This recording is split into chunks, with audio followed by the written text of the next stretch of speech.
Hello students, welcome you on CVM YouTube channel. आज मैं आपको अध्याय 2 के अंतर्गत अर्थशास्त्र की प्रकृति एवं क्षेत्र के अंतर्गत अर्थशास्त्र एक वास्तविक विज्ञान है या आदर्शात्मक विज्ञान, कला है या विज्ञान अथवा दोनों, इसका स्पष्टीकरण करेंगे तथा इसकी सीमाओं के बारे में वर्णन करेंगे। Hello students, welcome you under lesson number 2, nature and scope of economics. जैसा कि मैंने आपको अध्याय 2 के अंतर्गत अर्थशास्त्र की विषय सामग्री, उसके प्रकृति क्षेत्र के अंतर्गत आपको फर्स्ट लेक्चर में मैंने आपको बतलाया कि अर्थशास्त्र की विषय सामग्री के अंतर्गत उपभोग, उत्पादन, विनिमय, वितरण तथा राजस्व के बारे में एक्सप्लेन किया। उसके पश्चात हमने आपको बतलाया कि अर्थशास्त्र विज्ञान है अथवा अर्थशास्त्र एक कला है अथवा अर्थशास्त्र विज्ञान एवं कला दोनों है। आज मैं आपको अर्थशास्त्र की विषय सामग्री के अंतर्गत ये स्पष्ट करना चाहूँगा कि अर्थशास्त्र वास्तविक विज्ञान है या आदर्शात्मक विज्ञान अथवा दोनों ही है। इस संदर्भ में कुछ तर्क प्रस्तुत करूँगा। तो सबसे पहले हम आपको ये बतलाना चाहेंगे कि अर्थशास्त्र वास्तविक विज्ञान है। इस संबंध में प्रतिष्ठित अर्थशास्त्रियों में प्रोफेसर JB से सीनियर तथा आधुनिक अर्थशास्त्रियों में प्रोफेसर रॉबिन्स ने अर्थशास्त्र को एक वास्तविक विज्ञान माना। प्रोफेसर रॉबिन्स के अनुसार अर्थशास्त्र जांचने योग्य तथ्यों का अध्ययन करता है, जबकि नीतिशास्त्र मूल्यांकन तथा खोजों के तथ्यों का अध्ययन करता है। इस संबंध में कुछ तर्क प्रस्तुत किए गए हैं। जैसा कि आपने देखा कि वास्तविक विज्ञान वह विज्ञान होता है जो अपने को वास्तविकता तक ही सीमित रखता है। वह वस्तु स्थिति का ही अध्ययन करता है, उसकी अच्छाई बुराई से उसका कोई संबंध नहीं होता। इस संदर्भ में कुछ तर्क प्रस्तुत किए जाते हैं। नंबर 1, अर्थशास्त्र में वास्तविक दृष्टिकोण क्रमबद्ध, तर्कपूर्ण तथा ठीक प्रकार से आर्थिक निष्कर्ष प्रदान कर सकता है, क्योंकि कारण और परिणाम के बीच के संबंध का आधार तर्क ही होता है। नंबर 2, वास्तविक विज्ञान मानने के पीछे यह तर्क दिया जाता है कि मान्यताओं और वैज्ञानिक विश्लेषण के आधार पर मजबूत आर्थिक सिद्धांत का निर्माण किया जा सकता है। नंबर 3, अर्थशास्त्र में केवल आर्थिक क्रियाओं की वास्तविकता का ही अध्ययन किया जाए तो इससे अर्थशास्त्रियों के बीच मतभेद कम होगा, उनमें आपस में सहमति बनेगी और अर्थशास्त्र की प्रकृति भी तेज होगी।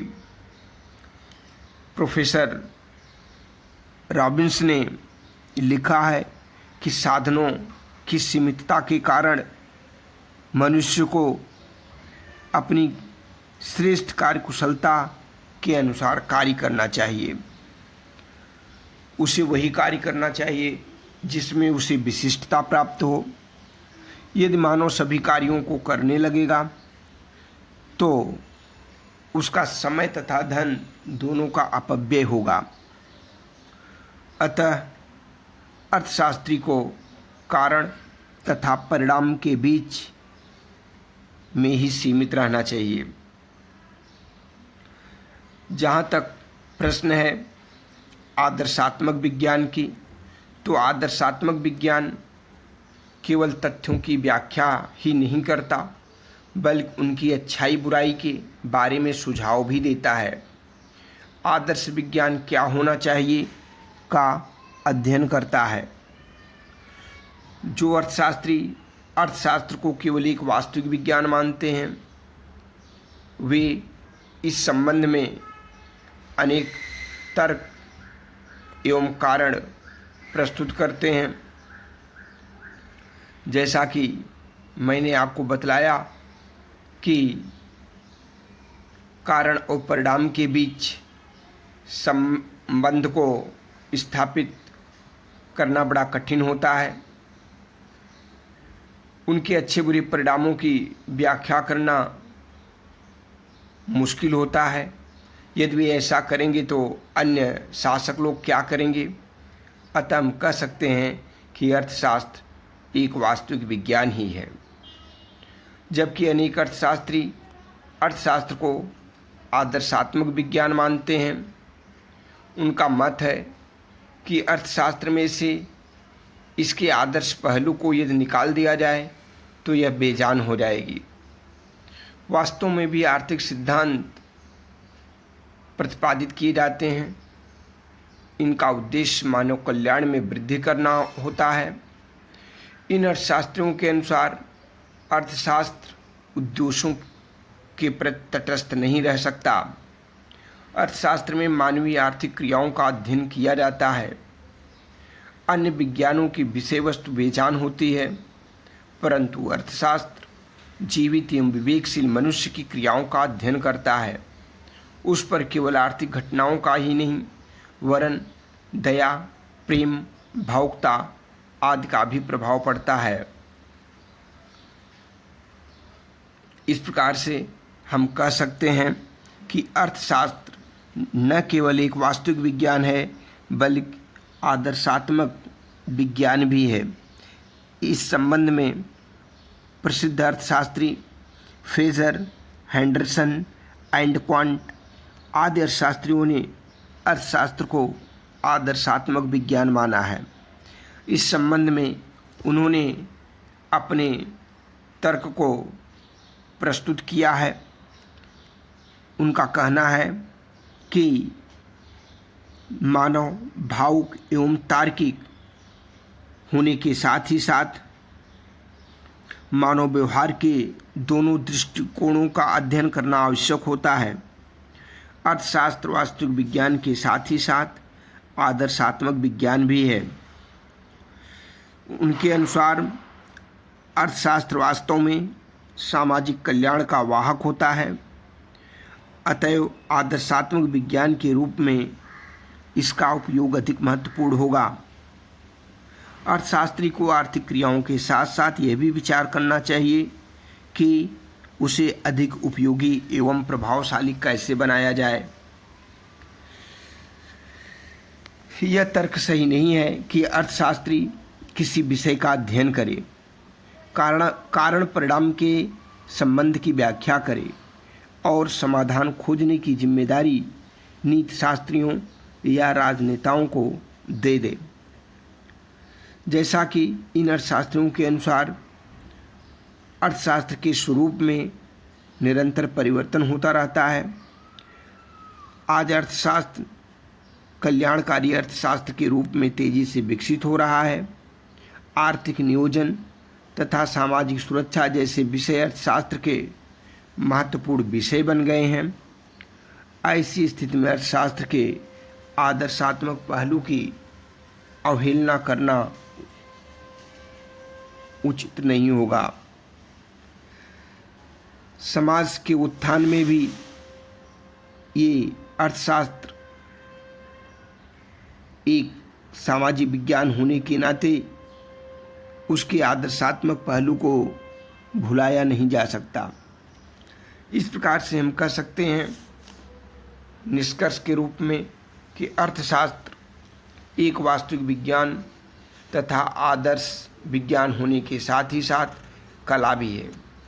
जैसा कि प्रोफेसर चैपमैन ने लिखा है कि अर्थशास्त्र एक वास्तविक विज्ञान के रूप में आर्थिक तथ्यों का अध्ययन करता है, नीति प्रधान विज्ञान के रूप में तथ्य किस प्रकार के होने चाहिए का अध्ययन करता है तथा कला के रूप में इच्छित उद्देश्यों की पूर्ति के साधन का भी अध्ययन करता है।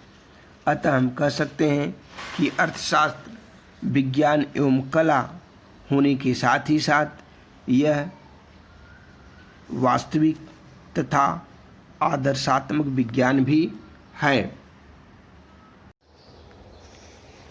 अब अगला प्रश्न ये उठता है कि अर्थशास्त्र क्या है? अर्थशास्त्र कला है या विज्ञान? व्हाट इज इकोनॉमिक्स, आर्ट और साइंस?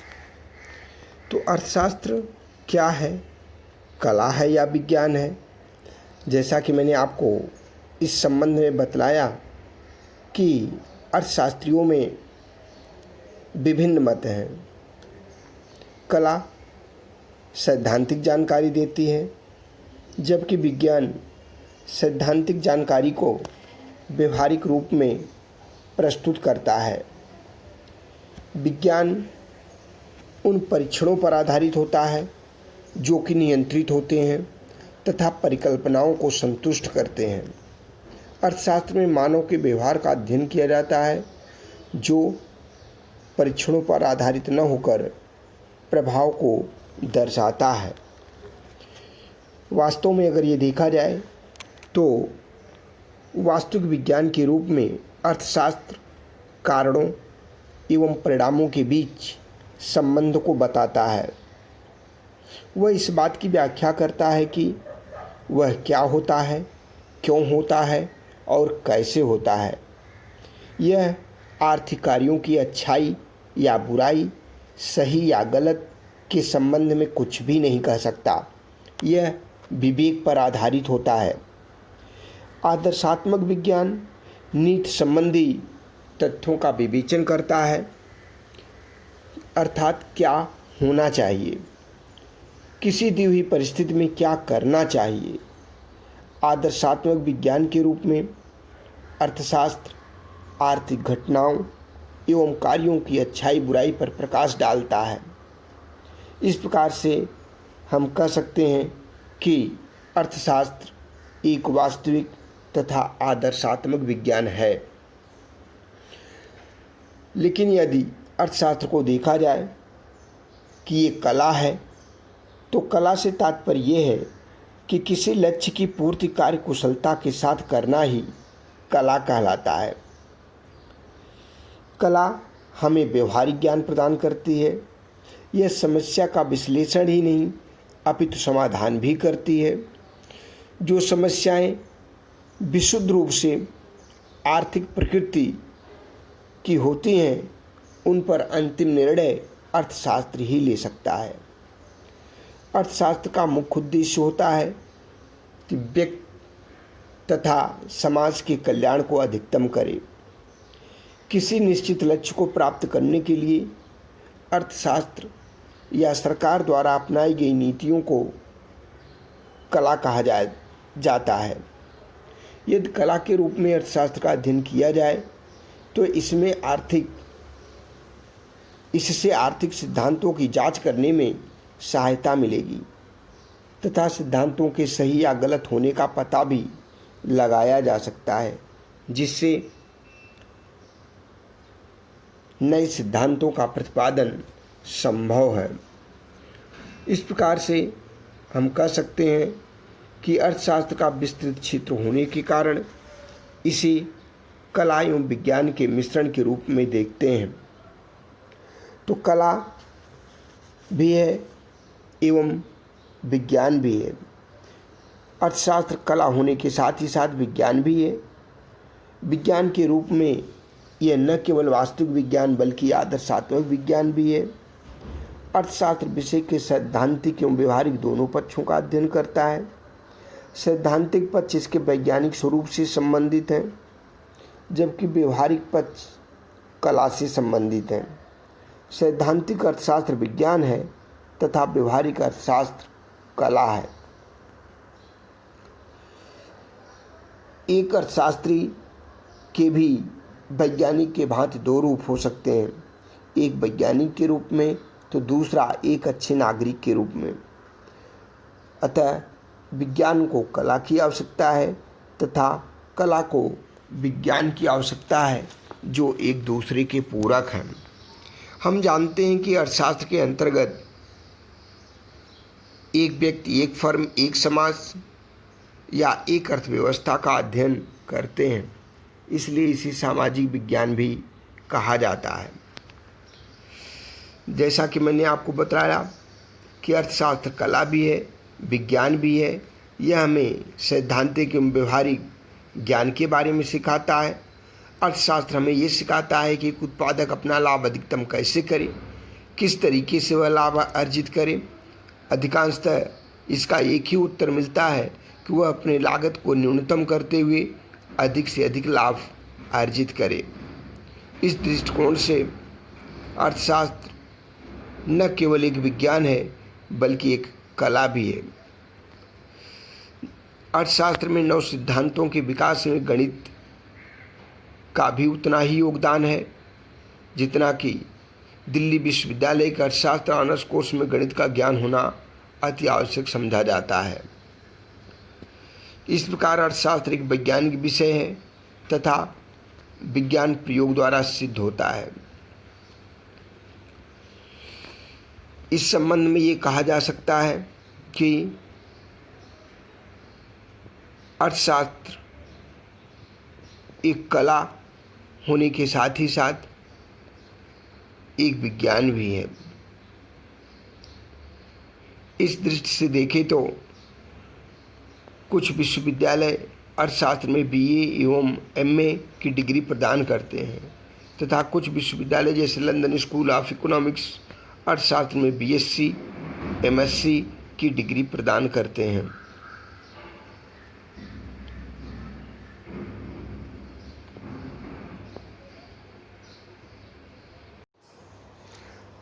अब प्रश्न ये उठता है कि अर्थशास्त्र की सीमाएं क्या है। जैसा कि आपको पता है कि अर्थशास्त्र को 2 भागों में बांटा गया है, micro economics and macro economics.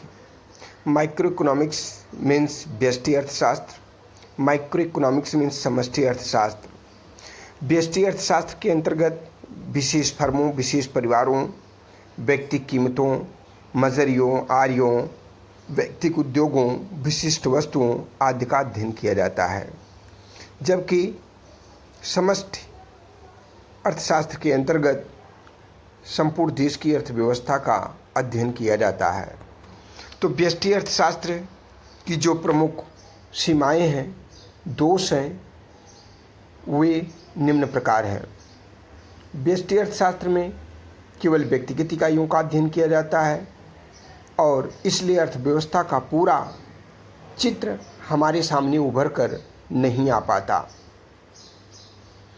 Number 2, व्यष्टि अर्थशास्त्र का विश्लेषण अधिकांशतः पूर्ण रोजगार की मान्यता पर आधारित है, जबकि रोजगार संबंधी ये मान्यता गलत है, क्योंकि अधिकांशतः समाज में सदैव पूर्ण रोजगार की स्थिति नहीं पाई जाती है। नंबर 3, कुछ आर्थिक समस्याएं इस प्रकार की होती हैं कि जिनका व्यष्टि अर्थशास्त्र की सहायता से समाधान नहीं किया जा सकता है। इस प्रकार से हम कह सकते हैं कि समष्टि अर्थशास्त्र में भी कुछ दोष हैं, कुछ सीमाएं हैं। इसके अंतर्गत कुल रोजगार, कुल राष्ट्रीय उत्पादन, राष्ट्रीय आय, राष्ट्र की कीमत स्तर आदि का अध्ययन किया जाता है। इसकी प्रमुख सीमाएं निम्न प्रकार हैं। नंबर 1, संरचना की भ्रांति। समष्टि आर्थिक विश्लेषण में संरचना की भ्रांति रहती है, अर्थात कुल आर्थिक व्यवहार व्यक्तिगत क्रियाओं का कुल जोड़ होता है, परंतु यह अनिवार्य नहीं है कि जो बात व्यक्ति के लिए सत्य है वही समस्त अर्थव्यवस्था के लिए भी सही हो। यह गलत भी हो सकता है। व्यक्तिगत अंतरों की अवहेलना। व्यापक अर्थशास्त्र व्यक्तिगत अंतरण की अवहेलना करता है। जैसे सामान्य कीमत स्तर के स्थिर रहने पर भी खाद्यान्नों की कीमतों में वृद्धि हो सकती है, जिससे निर्धन व्यक्तियों के लिए कठिनाइयाँ उत्पन्न हो सकती हैं। व्यापक अर्थशास्त्र के अंतर्गत समग्रों का विवेचन करते समय इनके घटकों की बनावट, प्रकृति और ढांचे पर कोई ध्यान नहीं दिया जाता। नंबर 3, समूहों में परस्पर संबंध की अवहेलना होती है। प्रोफेसर बोल्डिंग के अनुसार समूह बनाने वाले तथ्य इस प्रकार से नहीं होने चाहिए कि 6 एप्पल + 7 एप्पल = 13, बल्कि सेब एक सार्थक समूह है। 6 सेब + 7 संतरे = 13 फल भी कुछ सीमा तक सार्थक है। इस प्रकार से हम कह सकते हैं कि यह एक निरर्थक समूह है। इसमें निरर्थक समूहों के आधार पर अगर अध्ययन किया जाएगा तो निश्चित रूप से निष्कर्ष अशुद्ध व भ्रामक होंगे। नंबर 4, समग्र में सम्मिलित इकाइयों को भार देने में कठिनाइयाँ। समग्र या औसत रूप में सम्मिलित विभिन्न इकाइयों का व्यवहारिक महत्व समान नहीं होता है। किसी का महत्व अधिक हो सकता है तो किसी का अधिक हो सकता है। यदि हम सभी को समान महत्व दें तो हमारे सामने निष्कर्ष गलत हो सकते हैं। इस प्रकार से हम कह सकते हैं कि अर्थशास्त्र की सीमाओं के अंतर्गत व्यष्टि एवं समष्टि अर्थशास्त्र में इस प्रकार के दोष मौजूद हैं।